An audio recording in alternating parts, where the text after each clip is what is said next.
আসসালামু আলাইকুম বন্ধুরা, আশা করি সবাই ভালো আছেন। তো আবারও চলে আসলাম নতুন একটা গল্প নিয়ে। আজ আমি যে সিনেমার ব্যাখ্যা করব তার নাম হলো মোয়ানা। তো এক দেবীর অভিশাপে পুরো গ্রামটা কিভাবে ধ্বংস হয়ে যায় এবং ধ্বংসের আগ থেকে মোয়ানা কিভাবে গ্রামটাকে বাঁচাবে এবং তার সাথে মাওই নামের তার বন্ধু তাকে কিভাবে সাহায্য করবে, এই নিয়ে এই অ্যাডভেঞ্চার গল্পটি। এবং অবশ্যই এই গল্পটি 2016 সালে রিলিজ পেয়েছিল। আজকে আপনাদের এই গল্পটি শোনাবো। আর আপনারা এটা শোনার মাধ্যমে অনেক কিছুই শিখতে পারবেন। এবং যদি এই গল্পটি ভালো লাগে তাহলে অবশ্যই আমাদের চ্যানেলটি সাবস্ক্রাইব করে আমাদের পাশে থাকবেন। ধন্যবাদ। সিনেমাটি শুরু হয় এমন এক সময় যখন পৃথিবীতে শুধুই পানি ছিল। সারা পৃথিবী জুড়েই ছিল শুধুই সমুদ্র। তখন সেখানে আসে ভূমির দেবী। তার একটি হৃদয় ছিল যা দেখতে একটি রত্নের মতো। তিনি সেই রত্নটি সমুদ্রে ফেলে দেন। রত্নটি ফেলার পরে কিছু জায়গায় ভূমি তৈরি হয়। সেখানে গাছপালা এবং প্রকৃতি বৃদ্ধি পেতেই থাকে। কিন্তু পৃথিবীর সবকিছুই সেই সবুজ হৃদয়ের লোভে পড়ে যায়। সেই সবুজ হৃদয়টি পেতে যায়। এজন্য তারা সমুদ্র চলে যায়। তারা বিভিন্নভাবে পদ্ধতিতে চেষ্টা করতে থাকে সেটা নেওয়ার জন্য, কিন্তু তারা কেউই তা পায় না। এরপরে আমাদের দেখানো হয় একটি বিশাল সৃষ্টি যার নাম ছিল মাউই। এবং সে দেখতে মানুষের মতোই, কিন্তু ছিল অত্যন্ত শক্তিশালী। সে ছিল বাতাসের আদিদেবতা। সে দেবী হৃদয় অর্থাৎ রত্নটি নেওয়ার জন্য অনেক রূপ ধরে দ্বীপে যায়। অবশেষে সে রত্নটি চুরি করে নেয়। এটা করার সঙ্গে সঙ্গে চারপাশে কেমন যেন অন্ধকার নেমে আসে। এরপর সে তার নৌকায় ওঠে। আরেকটি আদিদেবতা তার সামনে আসে। সে ছিল আগুনের আদিদেবতা এবং মাউই তার তলোয়ার সদৃশ অস্ত্র বের করে তার সাথে যুদ্ধ করার জন্য, কিন্তু আগুনের দেবতা মাউইয়ের মুখে আঘাত করে। এই সময় মাউইয়ের হাত থেকে অস্ত্র এবং হৃদয়টি সমুদ্রেই পড়ে যায় এবং পানিতেই হারিয়ে যায়। অন্যদিকে আবার আমাদের দেখানো হয় একটি উপজাতিকে, যেখানে এক বৃদ্ধা বাচ্চাদের এই গল্পই শোনাচ্ছিল। এই দ্বীপের গল্পই সে তাদেরকে শোনাচ্ছিল। রত্ন চুরি হওয়ার পর যখন চারিদিকে অন্ধকার নেমে আসে, এসবই তখন বলছিল। আর এসব শুনে তো বাচ্চারা রীতিমতো ভয় পেয়ে যায়। কিন্তু একটা মেয়ে সেখানে ছিল যে কোনো ভয় পায় না। সে হলো আমাদের সাহসী মোয়ানা, অর্থাৎ এই সিনেমার মেইন ক্যারেক্টার। বৃদ্ধা তাদের বলেন একদিন কেউ আসবে যে মাউয়ের কাছ থেকে রত্নটি ফিরিয়ে এনে জায়গা মতো রাখবে। তখন আবার চারিদিকটা সবুজে ঘেরাও হয়ে যাবে। মোয়ানা গল্পটি খুব মনোযোগ দিয়েই শোনে। মোয়ানা আসলে এই উপজাতিদের প্রধানের সাহসী মেয়ে, আর এই বৃদ্ধা ছিলেন তার দাদি। এদিকে তার বাবা অর্থাৎ উপজাতির প্রধান সেখানে আসেন। তিনি মোয়ানাকে কোলে তুলে নেন। এরপরেই দেখা যায় কিছু পর্দা পড়ে যায়। বাচ্চারা পর্দায় দানবদের ছবি দেখে কাঁদতে শুরু করে, এদিক ওদিক ছোটাছুটি শুরু করে দেয়। উপজাতি প্রধান তাদের শান্ত করেন। মোয়ানা তার বাবার কোল থেকে নেমে পর্দাটি সরিয়ে নেয়। সে সমুদ্রের দিকে যায়। সেখানে সে একটি ছোট কচ্ছপকে দেখতে পায়, যাকে কিছু পাখি বিরক্ত করছিল। মোয়ানা একটি পাতা নিয়ে কচ্ছপটিকে সমুদ্রে পৌঁছে দেয়। সমুদ্র এটি দেখে খুশি হয়। সমুদ্র তার জন্য পথ তৈরি করে। মোয়ানা সমুদ্রের ভেতরেই হাঁটতে থাকে। তারা খেলতে শুরু করে। তখন মোয়ানাকে দেবীর হৃদয় অর্থাৎ রত্নটি দেওয়া হয়, যা অনেক বছর আগে পানিতে পড়ে গিয়েছিল। এদিকে প্রধান যখন তার মেয়েকে খুঁজতে আসেন তখন সমুদ্র আবার স্বাভাবিক হয়ে যায়। রত্নটি আবার মোয়ানার হাত থেকেই পানিতে পড়ে যায়। উপজাতি প্রধান মোয়ানাকে তুলে নিয়ে যায়, কারণ তিনি চান না তার মেয়ে পানিতে হারিয়ে যাক বা আহত হোক। তারা সবাই তাকে বোঝায় যে আমরা ভূমিতে বাস করি, তাই তোমার সমুদ্রের দিকে যাওয়া উচিত নয়। এইভাবেই আমরা দেখি মোয়ানা ধীরে ধীরে বড় হয়, কিন্তু সমুদ্রের প্রতি তার আকর্ষণ কমে না। মোয়ানার বাবা তাকে একটি উঁচু পাহাড়ে নিয়ে যায়। সেখানে একটি সারিতে পাথর ছিল, আর তিনি তার মেয়েকে বলেন উপজাতির যে প্রধান হয় সে এখানে একটি পাথর রাখে। আমি চাই আমার মেয়ে এখানে পরবর্তীতে পাথরটি রাখুক। তুমি তোমার উপজাতির প্রতি দায়িত্বশীল হবে। আমি এখন বৃদ্ধ, আমি সবকিছু দেখাশোনা করতে পারি না। মোয়ানা বিষয়টি বুঝতে পারে এবং দায়িত্বশীল হয়ে ওঠে। একদিন তার কিছু বন্ধু তাকে জানায় যে নারকেলগুলো ভেতর থেকেই নষ্ট হয়ে যাচ্ছে। তখন মোয়ানা তাদের পরামর্শ দেয় যে নারকেল চাষ তাহলে অন্য একটা জায়গায় করা হোক। তারপরে আবার আরেকটা সমস্যা চলে আসে। তারা বলে যে প্রাচীরের মধ্যে আর মাছ পাওয়া যাচ্ছে না। তখন মোয়ানা তাদের পরামর্শ দেয় যে তাহলে সমুদ্রের ভেতরে যেয়ে মাছ ধরতে। কিন্তু এমন সময় উপজাতি প্রধান অর্থাৎ মোয়ানার বাবা সেখানে আসেন এবং তিনি সবার সামনেই মোয়ানাকে বকা দেয়। আমি যখন তোমাকে বলেছি সমুদ্রের দিকে যেও না, তখন তুমি এভাবে কেন পরামর্শ দিচ্ছ? মোয়ানার এটা শুনে খুবই খারাপ লাগে। এরপর তার মা এসে তাকে বলে, তোমার বাবা তোমাকে নিষেধ করেন কারণ তার ছোটবেলার বন্ধু এই সমুদ্রেই হারিয়ে গিয়েছিল। তিনি চান না তার মেয়ের সঙ্গেও এমন কিছু ঘটুক। মোয়ানা তখন চিন্তিত হয়ে পড়ে। সে পাহাড়ে যায় সেখানে পাথরগুলো রাখতে, অর্থাৎ যেখানে পাথরগুলো রাখা ছিল ওইখানে সে তার একটি পাথর রাখতে যাচ্ছিল, কিন্তু তখনই তার চোখে পড়ে সামনের সেই সমুদ্র। সে তার নৌকা নিয়ে সমুদ্রের দিকে চলে যায়। তীব্র ঢেউয়ের কারণে যখন সে ফিরে আসে তখন তার দাদি তাকে দেখে ফেলে। তিনি বলে, মোয়ানা, তুমি দ্বিধাগ্রস্ত হইও না, এখানে এসো, আমি তোমাকে দেখাই তোমার জন্য কি সঠিক। তিনি তাকে একটি গুহায় নিয়ে যায় যা পাতা দিয়ে ঢাকা ছিল। তিনি মোয়ানাকে বিভিন্ন নৌকা দেখান। সেগুলো দেখে মোয়ানা জিজ্ঞাসা করে, এই নৌকাগুলো কার? তার দাদি বলে, এগুলো আমাদের পূর্বপুরুষদের। তুমি কি জানো এগুলো এখানে কেন আছে? যখন বহু বছর আগে মাওই দেবীর হৃদয় চুরি করেছিল তখন চারপাশে অন্ধকার নেমে আসে। সমুদ্র তখন তীব্র রূপ দেখাতে শুরু করে। এর ফলে আমাদের নৌকাগুলো ধ্বংস হতে থাকে। তখন আমরা সমুদ্রের নৌকা চালানো বন্ধ করে দিই, অন্যথায় উপজাতির যে প্রধান হতো তাকে সমুদ্রে নিয়ে যাওয়া হতো।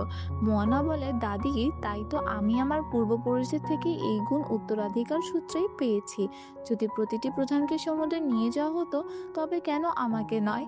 তার দাদি বলে, হ্যাঁ মোয়ানা, আমি জানি। এরপর তিনি তাকে দেবীর হৃদয়টি দেন। তিনি বলেন, আমি জানি সমুদ্র তোমাকে এই হৃদয়টি দিয়েছিল যখন তুমি শিশু ছিলে। তখন তোমার সমুদ্রে পাড়ি দেওয়ার জ্ঞান বা শক্তি ছিল না। এখন আমি তোমাকে এই রত্নটি দিচ্ছি কারণ সমুদ্র তোমাকে বেছে নিয়েছে মন্দ মায়ুর বিরুদ্ধে লড়াই করার জন্য। এর সাথে তিনি তাকে আকাশের কিছু তারাও দেখান যেগুলো তার মানচিত্রের মতো পথ দেখাবে। রত্নটি হাতে নিয়ে মোয়ানা সেই ঘরে যান যেখানে তার বাবা অনদের সাথে কথা বলছিল। তিনি বলেন, বাবা, আমি মায়ের সঙ্গে লড়াই করতে যাব। এটি শুনে তার বাবা রেগে যায়। মোয়ানা তার বাবাকে দাদির দেওয়া রত্নটি দেখায়। রেগে গিয়ে প্রধান সেই রত্নটি দূরে ছুঁড়ে ফেলে দেয়। মোয়ানা এতে অনেক দুঃখ পায়। সে রত্নটি তুলতে যায়, তখন দেখতে পায় তার দাদির লাঠিও সেখানে আছে। ঠিক তখন একজন এসে জানায় যে মোয়ানার দাদির শারীরিক অবস্থা ভালো নয়। তারা তার কাছে তখনই চলে যায়। দাদি তার কানে ফিসফিস করে বলে, মোয়ানা, তোমাকে মায়ের সঙ্গে লড়াই করতে যেতেই হবে। আমার লকেটটি নিয়ে যাও যাতে কেউ তোমার রত্নটি দেখতে না পায়। লকেটটি গলায় পড়ে এবং রত্নটি তার মধ্যে রেখে মোয়ানা সমুদ্রের উদ্দেশ্যেই রওনা দেয়। তিনি তার নৌকাটি প্রস্তুত করে নেয় এবং কিছু জিনিসপত্রও তুলে নেয়। মোয়ানার মা সবকিছুই জানতো, তাই তাকে সমর্থন করে। মোয়ানা যখন নৌকায় করে সমুদ্রে নামে তখন সমুদ্র তার জন্য পথ তৈরি করে দেয়। পথটি আলোকিত হয়ে ওঠে যাতে মোয়ানা ভালোভাবেই দেখতে পারে। মোয়ানা দেখতে পায় তার মুরগিটিও নৌকায় উঠে পড়েছে, এজন্য তারা একসঙ্গেই যাত্রা শুরু করে দেয়। যাত্রাপথে সমুদ্রের ঢেউগুলো আরও তীব্র হয়ে ওঠে। তাদের নৌকাটিও কাত হয়ে যায়। মোয়ানা ঠিক করতে পারে না, তবে সে ভীত হয় না। তিনি সমুদ্রকে সাহায্যের জন্য বলে, কিন্তু কিছুই ঘটে না। এরপরে মোয়ানা সংজ্ঞাহীন হয়ে পড়ে। পরের দিন সকালে মোয়ানা জেগে দেখে তার মুরগি, তার নৌকা, এমনকি তিনি সমুদ্রের তীরে। সেখানে কিছু পাথরে আঁকা ছবি সে দেখতে পায়। এটি বোঝায় সেখানে কেউ থাকে। মোয়ানা তখন আবার একটি বিশাল ছায়া দেখতে পায়। এটি ছিল মাওয়েরির ছায়া। গান গাইতে গাইতে মাওয়েরি তাকে একটি গুহায় নিয়ে যায়।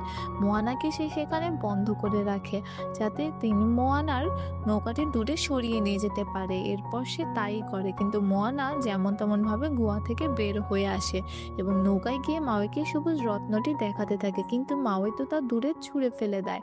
সমুদ্র রত্নটি আবার তাকে তুলে এনে দেয়।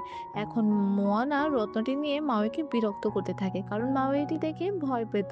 তিনি মাওয়েকে বিরক্ত করছিল এমন সময় কিছু তীর তাদের দিকে ছোড়া হয়। মাওয়ে তাকে বলে, এগুলো সমুদ্রের ডাকাত, কিছু নারকেল সেনা। তারা এই রত্নটি দেখে এখানে এসেছে। তাদের নৌকায় তো অনবরত তীরের বৃষ্টি হচ্ছিল। এই সময় রত্নটি নৌকায় পড়ে যায় আর মুরগিটি সেটা খেয়ে ফেলে। নারকেল সেনারা মুরগিটিকে তাদের সাথেই নিয়ে যায়। মাওয়ে সাহায্য না করায় মোয়ানা নৌকার বৈঠা তুলে নেয়। তিনি তাদের নৌকায় গিয়ে মুরগিটিকে আবার ফিরিয়ে আনে। মোয়ানা যখন তার নৌকায় লাফ দেয় মুরগিটিও তখন পড়ে যায় আর তার গলা থেকে রত্নটি বের হয়ে আসে। তারা এমন একটি জায়গায় ছিল যেখানে ডাকাতরা তাদের নৌকা দিয়ে পিষে ফেলার তাদের পরিকল্পনা করছিল, কিন্তু মাওয়ে তাদের বের করে নিয়ে আসে এবং তাদের পিষে যাওয়া থেকে তারা রক্ষা পায়। এখন সমুদ্র ও মোয়ানা দুষ্টুমি করে মাওয়েকে সমুদ্রে ফেলে দেয়। তাড়াতাড়ি মাওয়ে আবার উঠে আসে। রাতে যখন মোয়ানা ঘুমায় তখন সে স্বপ্নে দেখে তার উপজাতিদের। তাদের দেখে যে তারা অন্ধকারে মিলিয়ে যাচ্ছে। মোয়ানা জেগে চিন্তিত হয়ে পড়ে। মাওয়ে তাকে বলে বহু বছর আগে যখন তার তলোয়ার অর্থাৎ হুক পানিতে পড়ে যায় তখন কেউ সেটা নিয়ে যায় সেখান থেকে, তাই আমাকে সেটি আগে খুঁজে বের করতে হবে। মোয়ানা তাকে জিজ্ঞাসা করে, তুমি কি শুধু হুকের জন্য এটি করছো? তুমি জানো মানুষ তোমাকে ভুল বোঝে, আর একটি পথ আছে যার মাধ্যমে মানুষ আবার তোমাকে ভালোভাবেই মনে রাখবে। আমরা দেবীর হৃদয়টি তার সঠিক স্থানে স্থাপন করব। মানুষ আবার তোমাকে ভালো স্মৃতিতে মনে রাখবে। মাওয়ে এতে রাজি হয়ে যায়, কিন্তু তিনি মোয়ানাকে বলে আমাদের এমন একটি জায়গায় যেতে হবে যেখানে সমুদ্রের সব ধন রক্ষিত আছে। আমার হুকও সেখানেই থাকতে পারে।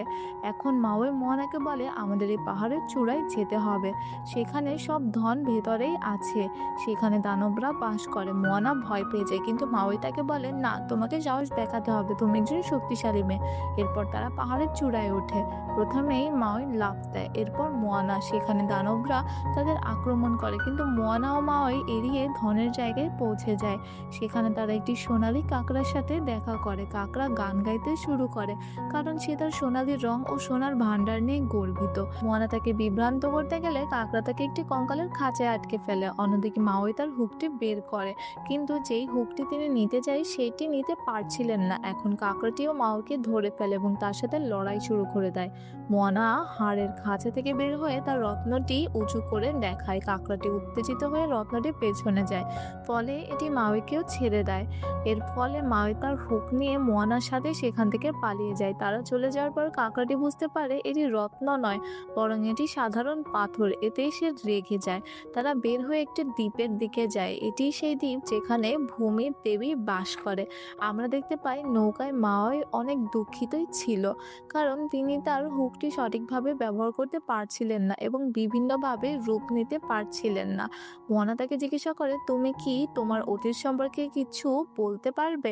মাওয়ে তখন বলতে শুরু করে, আমি জন্মেছিলাম একটি মানুষের বাড়িতে, কিন্তু হয়তো আমি কুৎসিত ছিলাম। আমার বাবা মা আমাকে সেই জন্য সমুদ্রে ফেলে দিয়েছিল। এটি শুনে মোয়ানা অনেক দুঃখ পায়। তিনি বলেন, কিভাবে কেউ এমন করতে পারে? শিশুরা সবসময়ই সুন্দর হয়। মাওয়ে আরও বলে, যখন আমাকে ফেলে দেওয়া হয়েছিল তখন সমুদ্রের দেবতা আমাকে লালন করেছিল। যখন আমি মানব জগতে আবার ফিরে যাই তখন আমি তাদের নতুন নতুন পদ্ধতি শেখাই, কিভাবে আগুন জ্বালানো যায়, কিভাবে প্রকৃতি তৈরি করা যায়। এমনকি আমি তাদের জন্য একটি রত্ন চুরি করে নিয়েছিলাম, কিন্তু সবাই আমাকে খারাপ ভাবে। মোয়ানা তাকে বলে, মাওয়ে তুমি ভালো, কিন্তু তুমি একটি ভুল করেছো। তোমার রত্নটি চুরি করা উচিত হয়নি। হয়তো এটাই কারণ যে দেবতা তোমার প্রতি রেগে আছে। তুমি কেন তাদের কাছে ক্ষমা চাও না? তাহলে তুমি আবার তোমার হুক ব্যবহার করতে পারবে। মাওয়ে তখন ক্ষমা চায় এবং তিনি আবার তার হুকটি নিয়ন্ত্রণ করতে পারে। এরপর মাওয়ে বিভিন্ন রূপ নিতেও সক্ষম হয়। এরপর তারা অবশেষে সেই ভূমির দেবীর দ্বীপের দিকে এগিয়ে যায়। সেখানে যাওয়ার পথে তারা আগুনের আদিদেবতার মুখোমুখি হয়, যার নাম ছিল টেক্কা। সে আগেও মাওয়েকে আঘাত করেছিল। এবার মাওয়ে ঈগলের রূপ নিয়ে তার সাথে লড়াই করতে যায়। যখন আবার টেক্কা তাকে আঘাত করে তখন মাওয়ে সমুদ্রে পড়ে যায়, তার সাথে রত্নটিও পড়ে যায়। মোয়ানা এতে চিন্তিত হয়ে পড়ে, কিন্তু মাওয়ে নিজেই সমুদ্র থেকে উঠে আসে। যখন আবার সে দেখে যে আগুনের অর্ধদেবতা তাদের আক্রমণ করতে আসছে, তখন মাওয়ে তার হুক দিয়েই তাকে আঘাত করে। ফলস্বরূপ একটি ঢেউ তৈরি হয় আর নৌকাটি তার শক্তির কারণে অনেক দূরে সরে যায়। কিন্তু আমরা মাওয়েকে একটু অন্যরকম দেখতে পাই। মোয়ানা তাকে জিজ্ঞাসা করে, কি হলো? তিনি তার হুক দেখিয়ে বলে, এটি ভেঙে গেছে তোমাকে বাঁচানোর জন্য। জানি না আমি এটি আর ব্যবহার করতে পারবো কিনা। এরপর তিনি ঈগলের রূপ নিয়ে সেখান থেকে উড়ে যান। এখন মোয়ানা একা থেকে যায় এবং সমুদ্রের কাছে রত্নটি ফেরত দিয়ে বলে, আমি দুঃখিত, আমি তোমার দেওয়া কাজটি করতে পারিনি। সে সমুদ্রকে বলে, এই রত্নটি অন্য কাউকে দিয়ে দাও। সমুদ্র রত্নটি নিয়ে নিচে নেমে যায়। ঠিক তখনই মোয়ানার দাদির আত্মা সেখানে আসে। এটি বোঝায় তার দাদি মারা গেছেন। তিনি মোয়ানাকে উৎসাহ দেন এবং বলেন, কিছুই অসম্ভব নয়। যদি সমুদ্র তোমাকে বেছে নিয়ে থাকে তবে এর মানে তুমি শক্তিশালী, তোমাকে দ্বীপে যেতে হবে। মোয়ানা সমুদ্রের ভেতরে গিয়ে আবার রত্নটি সমুদ্রে নিয়ে আসে। সে ভাবে আগুনের অধিদেবতা অর্থাৎ টেক্কা সমুদ্রে আসতে পারবে না, তাই আমাকে সমুদ্রকে আমার শক্তি বানিয়ে নিতে হবে। যখন মোয়ানা এগোচ্ছিল তখন টেক্কা তার সামনে আসে। মোয়ানা তার নৌকাটি সরাসরি চালাতে থাকে যাতে তার মুখোমুখি হতে না হয়, কিন্তু দ্বীপের দিকে যাওয়ার সময় নৌকাটি উল্টে যায়। মোয়ানা এটি ঠিক করছিল তখনই আবার টেক্কা তার কাছে চলে আসে। সে তাকে ধাক্কা দেওয়ার চেষ্টা করছিল, কিন্তু ঠিক তখনই একটি ঈগল উড়ে চলে আসে।